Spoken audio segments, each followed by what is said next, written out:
Livro Harry Potter e a Câmara Secreta. Autora J.K. Rowling.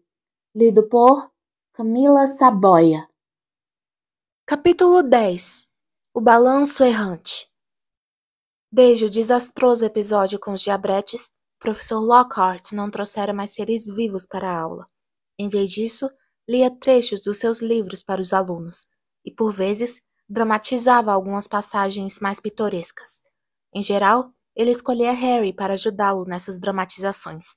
Até aquele momento, o garoto fora obrigado a representar um camponês simplório da Transilvânia, de quem Lockhart curara um feitiço de gagueira, um yeti com um resfriado na cabeça e um vampiro que se tornara incapaz de comer outra coisa a não ser alface, depois que Lockhart dera um jeito nele. Harry foi chamado à frente da classe na aula seguinte de defesa contra as artes das trevas, dessa vez para representar um lobisomem. Se não tivesse uma boa razão para deixar Lockhart de bom humor, ele teria se recusado. Um belo uivo, Harry, exato. Então, queiram acreditar. Eu saltei sobre ele, assim. Joguei-o contra a porta, assim. Consegui contê-lo com uma das mãos. Com a outra, apontei a varinha para o pescoço dele e então reuni toda a força que me restava e lancei o feitiço homórfo. Muitíssimo complicado. E ele soltou um gemido de dar pena. Vamos, Harry, mais alto! Bom, o pelo dele desapareceu. As presas encurtaram e ele voltou a virar homem. Simples, mas eficiente. E mais uma aldeia que se lembrará de mim para sempre como o herói que o salvou do terror mensal dos ataques de lobisomem. A sineta tocou e Lockhart ficou de pé. Dever de casa. Compor um poema sobre o lobisomem de Wagga Wagga. Exemplares autografados de O Meu Eu Mágico para o autor do melhor trabalho. Os alunos começaram a sair. Harry voltou ao fundo da sala, onde Ron e Hermione esperavam. Prontos? Murmurou Harry. Espere até todos saírem, disse Hermione, nervosa. Certo. Ela se aproximou da mesa de Lockhart, um papelzinho seguro firmemente na mão, Harry e Ron logo atrás. Professor Lockhart, gaguejou Hermione. Eu queria retirar esse livro da biblioteca, só para ter uma ideia geral do assunto. Ela estendeu o papelzinho, a mão ligeiramente trêmula. Mas o problema é que ele é guardado na seção reservada da biblioteca, então preciso que um professor autorize. Tenho certeza de que o livro me ajudaria a entender o que o senhor dizem, como se divertir com vampiros sobre os venenos de ação retardada. Como se divertir com vampiros! Exclamou Lockhart, apanhando o papelzinho de Hermione e lhe dando um grande sorriso. Possivelmente é o livro de que mais gosto. Você gostou? Gostei, disse Hermione depressa. Muito esperto o modo com que o senhor apanhou aquele último, com coador de chá. Bem, tenho certeza de que ninguém vai se importar que eu dê à melhor aluna do ano uma ajudinha extra, disse Lockhart calorosamente, e puxou uma enorme pena de pavão. Bonita, não é? Disse ele, interpretando mal a expressão de indignação no rosto de Ron. Em geral, eu a uso para autografar livros. Ele rabiscou uma enorme assinatura cheia de flores no papel e devolveu-o a Hermione. Então, Harry, disse Lockhart, enquanto Hermione dobrava o papel com dedos nervosos e guardava na mochila. Creio que amanhã é a primeira partida de quadribol da temporada. Grifinória contra Sonserina, não é? Ouvi dizer que você é um jogador muito útil. Eu também fui apanhador. Convidaram-me para entrar à seleção nacional, mas preferi dedicar a minha vida à erradicação da força das trevas. Ainda assim, se algum dia você achar que precisa de um treino pessoal, não hesite em me pedir. Fico sempre feliz de passar a minha experiência a jogadores menos capazes. Harry fez um barulhinho discreto na garganta e saiu correndo atrás de Ron e Hermione. Eu não acredito, disse ele, quando os três examinaram a assinatura do papel. Ele nem olhou o nome do livro que queríamos. É porque ele é um panaca desmiolado, disse Ron. Mas quem se importa? Temos o que precisávamos. Ele não é um panaca desmiolado. disse Hermione em voz alta, quando se dirigiam quase correndo à biblioteca. Só porque ele disse que você é a melhor aluna do ano. Eles baixaram a voz ao entrar na quietude abafada da biblioteca. Madame Pince, a bibliotecária, era uma mulher magra e irritável, que parecia um urubu subnutrido. Poções muito potentes? Repetiu ela, desconfiada, tentando tirar a autorização da mão de Hermione, mas a garota não deixou. Eu pensei que talvez pudesse guardar a autorização, disse Hermione ofegante. Ah, qual é?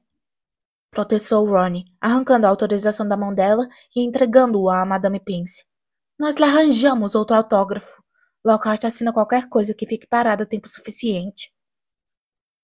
Madame Pince ergueu o papel contra a luz, como se estivesse decidida a descobrir uma falsificação, mas a autorização passou no teste. Ela desapareceu silenciosamente entre as estantes altas e voltou vários minutos depois, trazendo um livro grande de aparência mofada. Hermione guardou-o cuidadosamente na mochila e os três foram embora, procurando não andar demasiado rápido nem parecer muito culpados. 5 minutos depois, estavam barricados mais uma vez no banheiro interditado da Murta que Geme. Hermione tinha vencido as objeções de Ron, lembrando que seria o último lugar que alguém sensato iria, e com isso, garantiram alguma privacidade. Murta que Geme chorava alto no seu boxe, mas eles não lhe prestavam atenção, nem a fantasma aos garotos. Hermione abriu poções muito potentes com cuidado, e os três se debruçaram sobre as páginas manchadas de umidade. Era claro, ao primeiro olhar, a razão por que o livro pertencia à seção reservada. Algumas das poções produziam efeitos medonhos demais, só de imaginar, e havia algumas ilustrações muito impressionantes, que incluíam um homem que parecia virado do avesso e uma bruxa com vários pares de braço que saíam da cabeça. Aqui!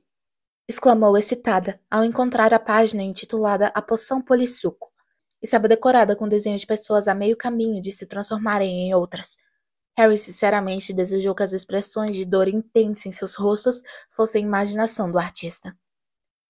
Essa é a poção mais complicada que eu já vi, disse Hermione quando examinavam a receita. Hemeróbios, sanguessugas, escurânea e sanguinária, murmurou ela, correndo os dedos pela lista de ingredientes. Bom, esses são fáceis. Estão no armário dos alunos. Podemos tirar o que precisamos. E olhem só isso. Pó de chifre de bicórnio. Não sei onde vamos arranjar isso. Pele de araramboia picada. Essa deve ser uma fria também. E é claro, um pedacinho da pessoa em que quisermos nos transformar. Dá pra repetir isso? Pediu Ron ríspido. O que é que você quer dizer com um pedacinho da pessoa em quem quisermos nos transformar? Não vou tomar nada que tenha unhas do pé de Crabbe dentro. Hermione continuou como se não tivesse ouvido o amigo. Ainda não temos que nos preocupar com isso, porque os pedacinhos só entram no fim. Ron virou-se, sem fala, para Harry, que tinha outra preocupação. Você percebe quanta coisa vamos ter que roubar, Hermione? Pele de araramboia picada decididamente não está no armário dos alunos. O que vamos fazer? Assaltar o estoque particular de Snape? Não sei se é uma boa ideia. Hermione fechou o livro com força. Bem, se vocês dois o amarelar, ótimo! Seu rosto se malhara de vermelho vivo e os olhos cintilavam mais do que o normal. Eu não quero desrespeitar o regulamento, vocês sabem muito bem. Acho que ameaçar gente que nasceu trouxa é muito mais sério do que preparar uma poção difícil. Mas se vocês não querem descobrir seu Draco, eu vou direto a Madame Pince agora mesmo e devolvo o livro e... Eu nunca pensei que veria o dia em que você nos convenceria a respeitar o regulamento, disse Ron. Muito bem, nós topamos. Mas unhas dos pés não, está bem? E quanto tempo vai demorar para preparar a poção? Perguntou Harry de cara feliz, quando Hermione reabriu o livro. Bom, uma vez que a descurania precisa ser colhida na lua cheia e os hemeróbios precisam cozinhar durante 20 dias, eu diria que vai levar mais ou menos um mês para ficar pronta, se conseguirmos todos os ingredientes. Um mês? Exclamou Ron. Até lá, Draco pode atacar metade dos nascidos trouxas da escola. Mas os olhos de Hermione tornaram a se estreitar perigosamente, e ela acrescentou depressa.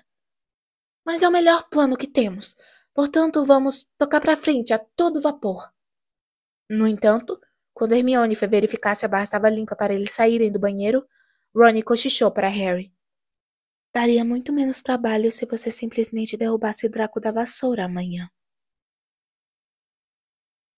Harry acordou cedo no sábado e continuou deitado por algum tempo, pensando na partida de quadribol que se aproximava.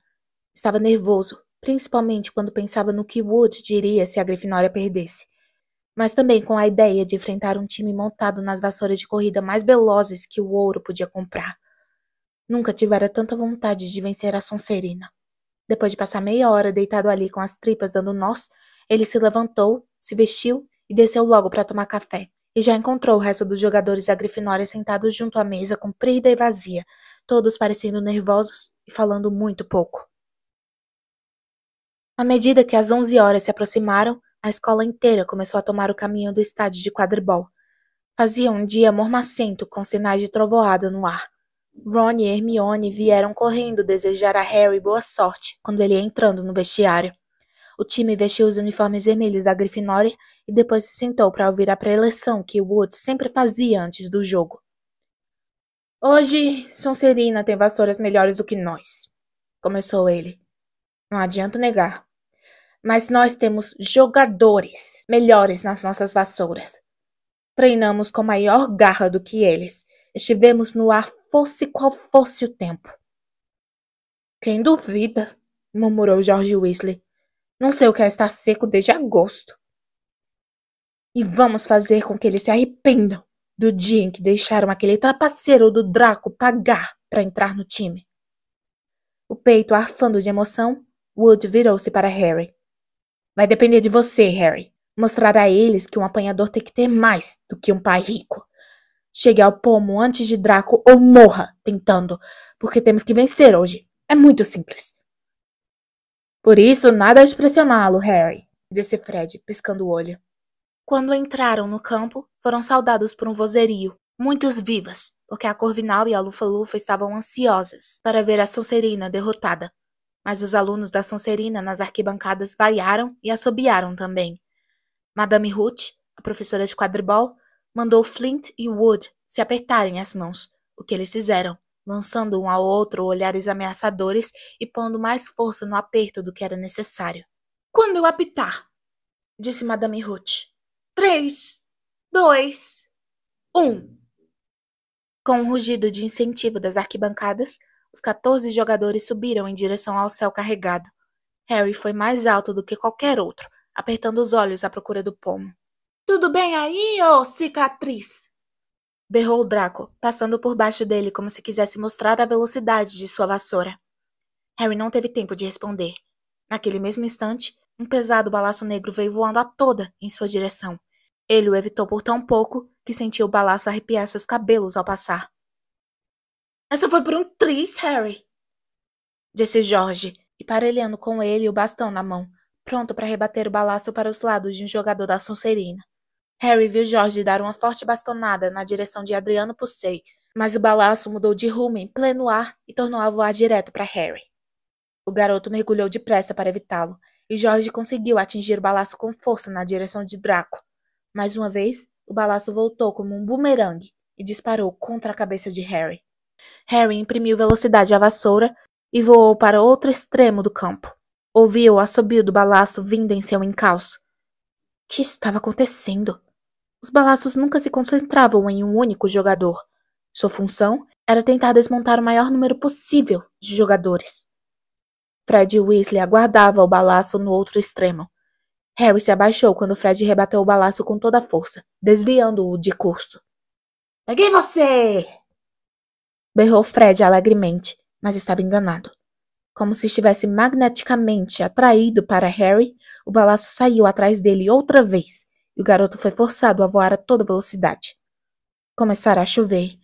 Harry sentiu grossos pingos de chuva caírem em seu rosto, molhando seus óculos. Não tinha a menor ideia do que estava acontecendo no jogo até ouvir Lino Jordan, locutor da partida, dizer: Sonserina na liderança, 60-0. As vassouras superiores da Sonserina obviamente estavam dando conta do recado, enquanto o balaço furioso estava fazendo o possível para tirar Harry do ar. Fred e George agora voavam tão junto dele, um de cada lado, que Harry não via nada, exceto o braço se agitando no ar, e não tinha chance de procurar o pomo, muito menos de apanhá-lo. Alguém alterou esse balaço! Rosnou Fred, brandindo o bastão com toda a força quando o balaço desfechou um novo ataque contra Harry. Precisamos de tempo! Disse George, tentando simultaneamente fazer sinal a Wood e impedir o balaço de quebrar o nariz de Harry. Wood, obviamente, entendera o sinal. O apito de Madame Hooch soou e Harry, Fred e George mergulharam até o chão, ainda tentando evitar o balaço maluco. O que está acontecendo? Perguntou Wood, quando o time da Grifinória se reuniu à sua volta ao som de vaias da Sonserina. Estamos sendo arrasados! Fred, George, onde é que vocês estavam quando aquele balaço impediu Angelina de fazer o gol? Estávamos 6 metros acima dela, impedindo outro balaço de matar o Harry, Olívio. Respondeu George, aborrecido. Alguém alterou aquele balaço. Ele não deixou Harry em paz. E não tentou pegar mais ninguém o tempo todo. O pessoal da Sonserina deve ter feito alguma coisa com ele. Mas os balaços estiveram trancados na sala de Madame Hooch desde o nosso último treino e não havia nada de errado com eles, disse Wood, ansioso. Madame Hooch veio andando em direção ao grupo. Por cima do ombro, Harry viu o time da Sonserina caçoando e apontando para ele. Escutem, disse Harry, ao vê-la chegar cada vez mais perto. Com vocês dois voando em volta de mim o tempo todo, o único jeito de apanhar aquele pomo é ele entrar voando na minha manga. Se juntem ao resto do time e deixem que eu cuido do balaço errante. Não seja burro, disse Fred. Ele vai arrancar sua cabeça. Wood olhava de Harry para os Weasley. Olívio, isso é loucura, disse Alicia Spinnet, zangada. Você não pode deixar o Harry enfrentar aquela coisa sozinho. Vamos pedir uma investigação. Se pararmos agora, perdemos a partida, disse Harry. E não vamos perder para a Sonserina só por causa de um balaço, maluco. Anda, Olívio, diz para eles me deixarem em paz. Isso é tudo culpa sua, disse George, furioso com Wood. Apanhe o pomo ou morra tentando. Que coisa idiota para dizer a ele. Madame Hooch se reuniram aos jogadores. Estão prontos para recomeçar a partida? Perguntou a Wood. Wood olhou para a expressão decidida no rosto de Harry. Muito bem. Fred, George, vocês ouviram o que Harry disse.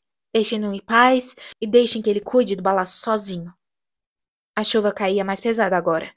Ao apito de Madame Hooch, Harry deu um forte impulso para o alto e ouviu o assobio que indicava que o balaço vinha atrás dele. Ganhou cada vez mais altura. Fez loops e subiu. Espiralou, zigue-zagueou e balançou. Mesmo ligeiramente tonto, mantinha os olhos bem abertos, a chuva molhando seus óculos e entrando por suas narinas quando ele voava de barriga para cima, evitando outro mergulho furioso do balaço. Ele ouvia as risadas do público. Sabia que devia estar parecendo muito idiota, mas o balaço errante era pesado e não podia mudar de direção tão rápido quanto Harry. O garoto começou a voar pela orla do estádio como se estivesse em uma montanha russa, procurando ver as balizas da Grifinória através da cortina prateada de chuva. Adriano Pucei tentava ultrapassar o Wood. Um assobio no ouvido de Harry lhe disse que o balaço deixara de acertá-lo por pouco outra vez. Ele imediatamente deu meia volta e disparou na direção oposta. Está treinando para fazer balé, Potter? Berrou Draco, quando Harry foi obrigado a dar uma volta ridícula em pleno ar para evitar o balaço e fugir, o balaço rastreando-o a pouco mais de 1 metro. E então, virando-se para olhar Draco cheio de ódio, ele viu. O pomo de ouro. Parava poucos centímetros acima da orelha esquerda de Draco, e o garoto, ocupado em rir-se de Harry, não o vira. Por um momento de agonia, Harry imobilizou-se no ar, sem ousar voar na direção de Draco, com medo que ele olhasse para cima e visse o pomo. BAM! Permanecera parado 1 segundo a mais. O balaço finalmente atingiu-o, bateu no seu cotovelo e Harry sentiu o braço rachar. Sem enxergar direito, atordoado pela terrível dor no braço, escorregou para um lado da vassoura encharcada, um joelho ainda enganchando-a por baixo, o braço direito pendurado inútil. O balaço retornava toda para um segundo ataque, dessa vez mirando seu rosto. Harry desviou-se, uma ideia alojada com firmeza no cérebro entorpecido. Chegar até Draco. Através da névoa de chuva e dor, ele mergulhou em direção à cara debochada abaixo dele e viu os olhos de Draco se arregalarem de medo. O garoto achou que Harry ia atacá-lo. Que dia! Exclamou, inclinando-se para longe de Harry. Harry tirou a mão boa da vassoura e tentou agarrar o pomo às cegas. Sentiu os dedos se fecharem sobre a bola fria, mas agora só estava preso à vassoura pelas pernas. E ouviu-se um urro das arquibancadas, quando ele rumou direto para o chão, tentando por tudo não desmaiar. Ele bateu no chão, levantando lama, e rolou para o lado para desmontar da vassoura. Seu braço estava pendurado num ângulo muito estranho. Varado de dor, ele ouviu, como se fosse a grande distância, muitos assobios e gritos.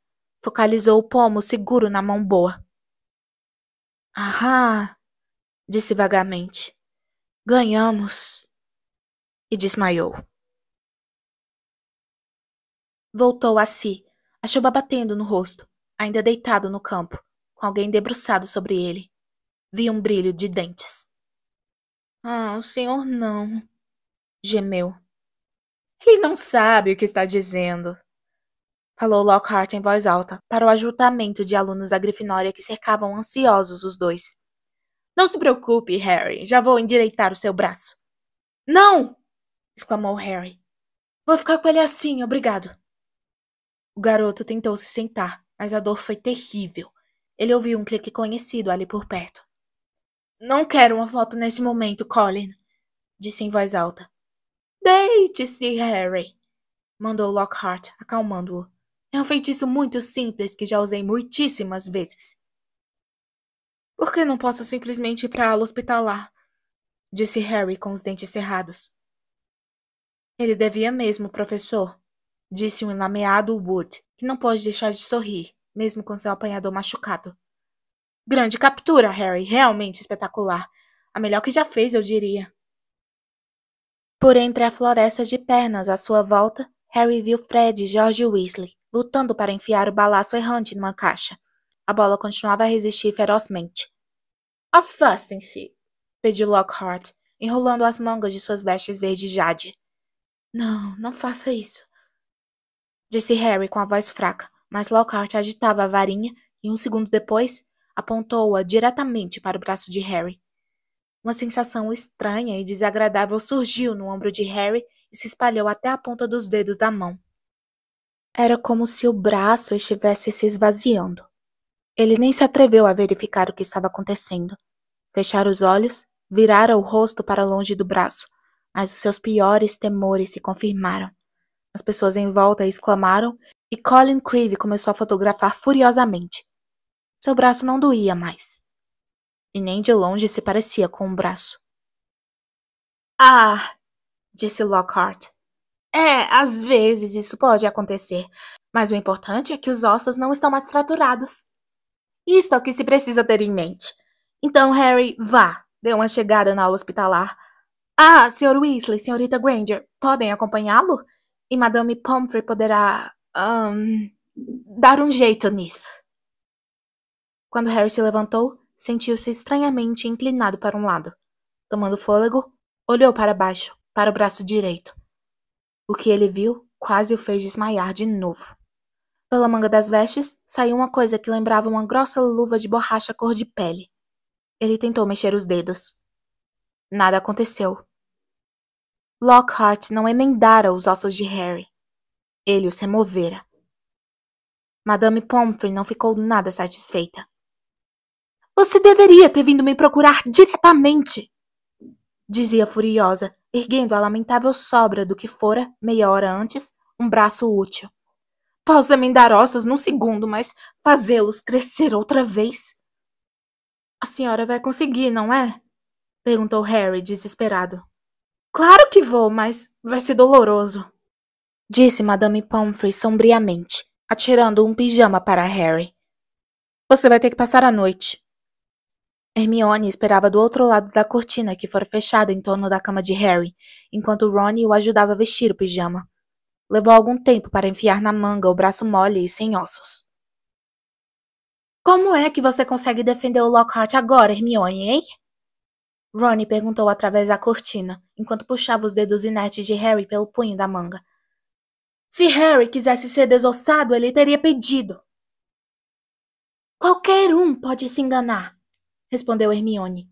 E não está doendo mais, está, Harry?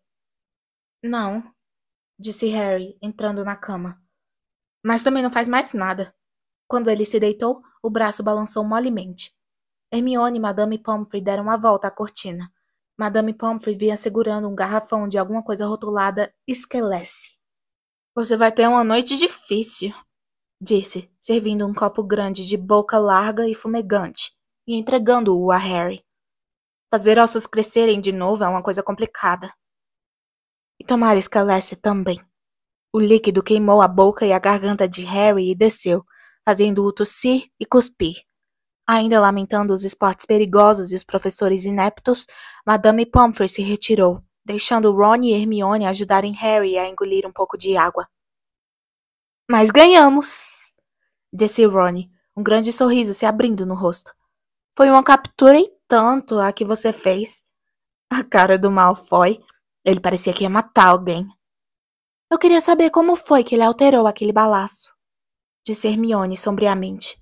Podemos acrescentar mais essa à lista de perguntas que vamos fazer a ele quando tomarmos a poção polissuco, disse Harry, deixando-se afundar nos travesseiros.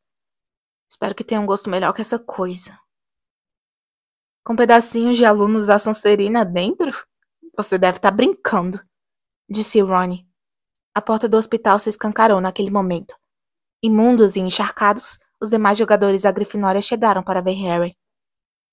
Incrível aquele voo, Harry! Disse George. Acabei de ver Marcus Flint berrando com o Draco. Estava falando alguma coisa sobre ter o pomo sobre a cabeça e nem notar. O Draco não parecia muito feliz.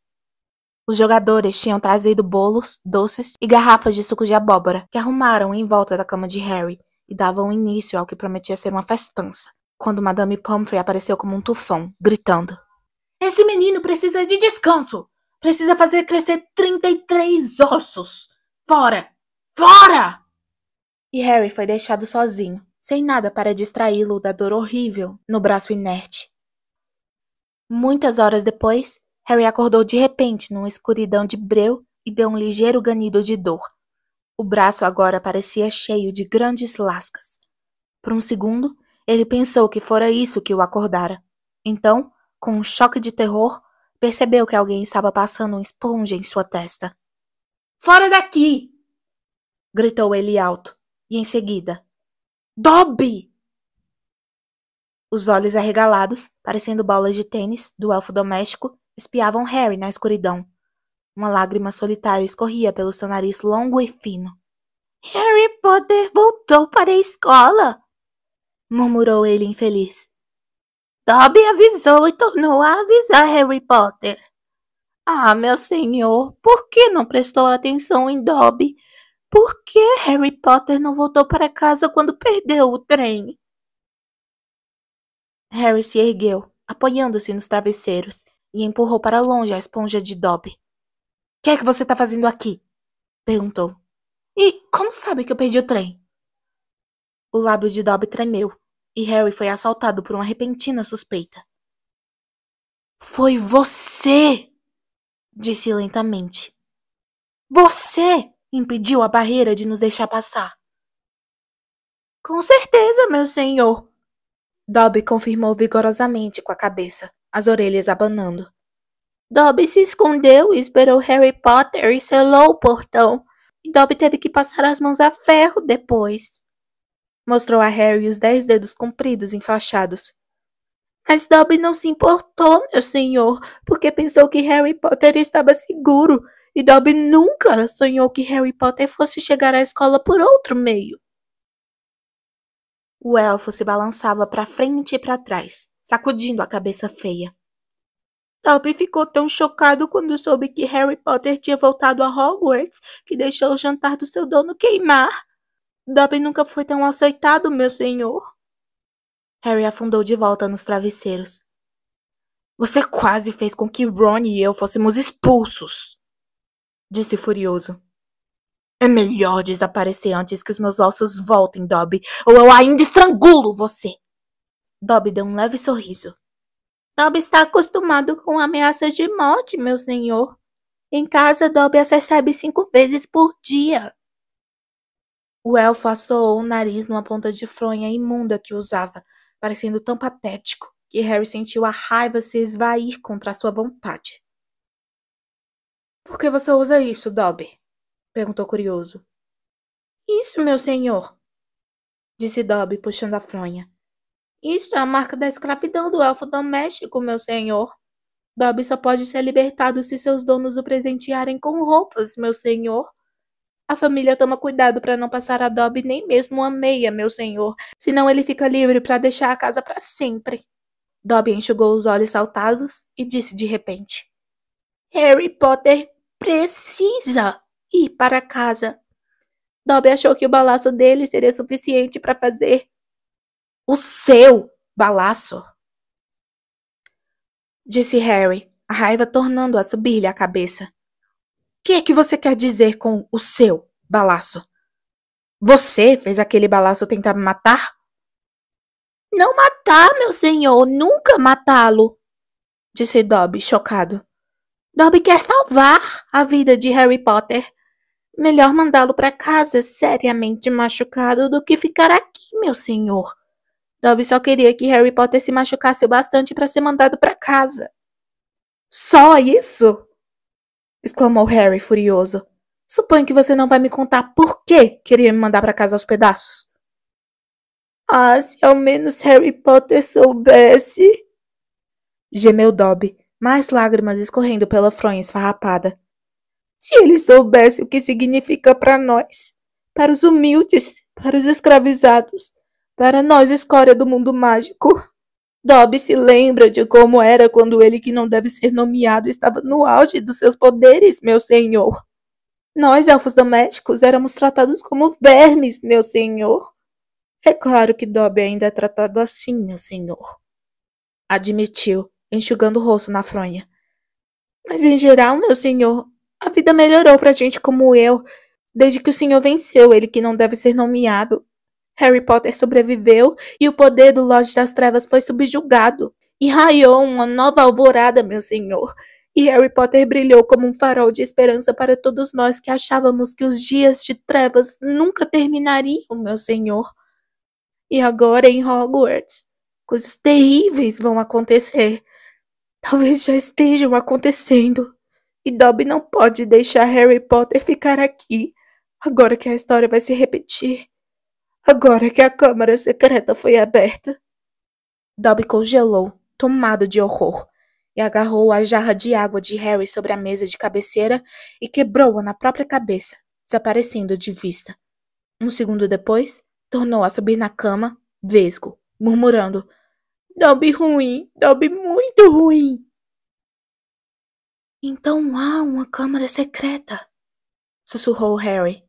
E você está me dizendo que ela já foi aberta antes? Me conte, Dobby. Ele agarrou o elfo pelo pulso ossudo quando viu a mão dele tornar a se aproximar devagarinho da jarra de água. Mas eu não nasci trouxa. Como posso estar ameaçado pela câmara? Ah, meu senhor, não pergunte mais nada ao pobre Dobby, gaguejou o elfo, os olhos enormes na escuridão. Feitos tenebrosos estão sendo tramados em Hogwarts, mas Harry Potter não deve estar aqui quando acontecerem. Vá para casa, Harry Potter, vá para casa. Harry Potter não deve se meter nisso, meu senhor, é perigoso demais. Quem é Dobby? Perguntou Harry, mantendo o pulso de Dobby preso para impedi-lo de bater outra vez na cabeça com um jarro de água. Quem abriu a câmara? Quem abriu da outra vez? Dobby não pode, meu senhor. Dobby não pode, Dobby não deve falar, guinchou o elfo. Vá para casa, Harry Potter, vá para casa. Eu não vou a lugar nenhum, respondeu Harry com ferocidade. Uma das minhas melhores amigas nasceu trouxa. Ela será a primeira da lista se a câmara realmente foi aberta. Harry Potter arrisca a própria vida pelos amigos, gemeu Dobby, numa espécie de êxtase de infelicidade. Tão nobre, tão valente. Mas ele precisa se salvar. Deve, Harry Potter, não deve. Dobby de repente congelou. Suas orelhas de morcego estremeceram. Harry ouviu também. Havia ruído de passos no corredor. Dobby tem que ir, suspirou o elfo, aterrorizado. Houve um estalo alto e o punho de Harry subitamente não estava segurando mais nada. Ele tornou a afundar na cama, os olhos fixos no portal escuro da ala hospitalar enquanto os passos se aproximavam. No momento seguinte, Dumbledore entrou de costas no dormitório, usando uma longa camisola de lã e uma touca de dormir. Carregava uma extremidade de alguma coisa que parecia uma estátua. A professora McGonagall apareceu um segundo depois, carregando os pés. Juntos, eles depositaram a carga sobre uma cama. Chame Madame Pomfrey, sussurrou Dumbledore, e a professora McGonagall desapareceu rapidamente de vista, passando pelos pés da cama de Harry. O garoto ficou deitado muito quieto, fingindo que dormia. Ouviu vozes urgentes, e então a professora McGonagall reapareceu, seguida de perto por Madame Pomfrey, que vestia um casaquinho por cima da camisola. Ele ouviu alguém inspirar com força. O que aconteceu? Cochichou Madame Pomfrey para Dumbledore, debruçando-se sobre a estátua na cama. Mais um ataque, respondeu Dumbledore. Minerva encontrou-o na escada. Havia um cacho de uvas ao lado dele, disse a professora. Achamos que ele estava tentando chegar aqui escondido para visitar Potter. O estômago de Harry deu um tremendo salto. Lenta e cuidadosamente, ele se ergueu alguns centímetros para poder ver a estátua na cama. Um raio de luar iluminava o rosto de expressão fixa. Era Colin Creevey. Seus olhos estavam arregalados e as mãos, erguidas diante dele, seguravam a máquina fotográfica. Petrificado? Sussurrou Madame Pomfrey. Está, respondeu a professora McGonagall. Mas estremeço de pensar. Se Alvo não estivesse descendo para tomar um chocolate quente, quem sabe o que poderia... Os três contemplaram Colin. Então, Dumbledore se curvou e tirou a máquina fotográfica das mãos rígidas do menino. Você acha que ele conseguiu bater uma foto do atacante? Perguntou a professora, ansiosa. Dumbledore não respondeu. Abriu a máquina. Meu Deus! Exclamou Madame Pomfrey. Um jato de vapor saiu sibilando da máquina. Harry, a 3 camas de distância, sentiu o cheiro acre do plástico queimado. Derretidas, disse Madame Pomfrey pensativa. Todas derretidas. O que significa isso, Alvo? Perguntou pressurosa a professora McGonagall. Significa que, de fato, a câmara secreta foi aberta. Madame Pomfrey levou a mão à boca. McGonagall arregalou os olhos para Dumbledore. Mas, Alvo, com certeza... Quem? A pergunta não é quem, disse Dumbledore, com os olhos postos em Colin. A pergunta é como.